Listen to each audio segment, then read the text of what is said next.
box that I use to collect tickets. And with this many passengers, the box should be full. Getting kids excited about reading isn't easy. With the way the world moves, libraries like the Montclair Public Library have to keep up with the times. Reading needs to be fun and exciting, which is exactly what Steve Voice's Magic Conductor show is all about. What Steve does and what we librarians do by hosting events like this that encourage reading at our libraries is rather than just giving access to books, we want to instill a love of reading, a lifelong love of reading. We don't want to just recommend a book, we want to turn kids into avid readers themselves who also recommend libraries to other kids.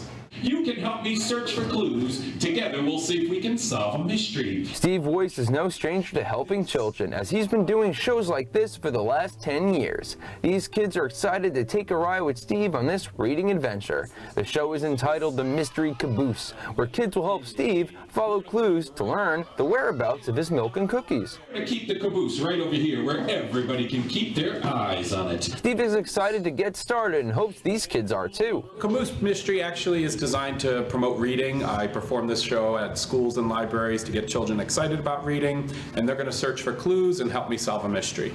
Reading opens lots of doors. We say in the show that great readers make great leaders, so we really promote the reading so that children can explore not only the library but the world around them.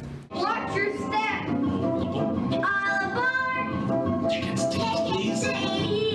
If you think these kids just sat here and watched Steve for an hour, think again. Steve prides himself on making his shows interactive by getting kids involved with the show itself. Each trick Steve performs is not only fun, but has an emphasis on using your imagination.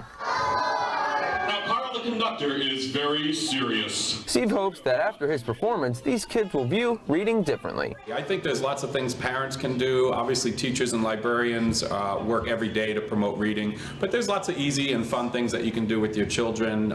Just driving around town, looking at stop signs and trying to have them spell the word stop and things like that. There's lots of easy ways to promote reading in everyday life.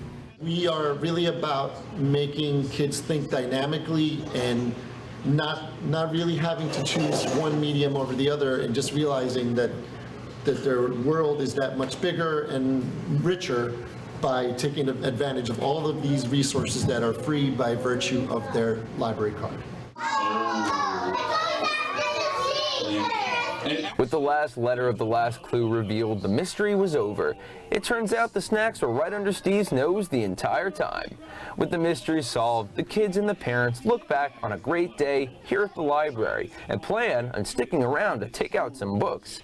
If even a fraction of these kids here at the library go home with a book in their hand, that will have been enough for Steve, Magic Conductor, to say it was all worth it. For me, the best thing to do is to look out in the audience and see the smiles and have a parent come up and tell me how much fun their child had, and possibly see them down the road again, maybe at another library show or at another event, and they say, oh, my child still remembers when you did, and then they'll mention something that their child remembers from my show that they might have seen a year ago, 2 years ago, and that's really the best part, seeing how excited they get and the memories that they form with their families. It looks like he's right. It looks like we solved the mystery. We found Steve the Magic Conductor's milk. We found his cookie. Give yourselves a big round. For more information about Steve the Magic Conductor and other events like this happening at the Montclair Public Library, please visit www.montclairlibrary.org or visit www.themagicconductor.com.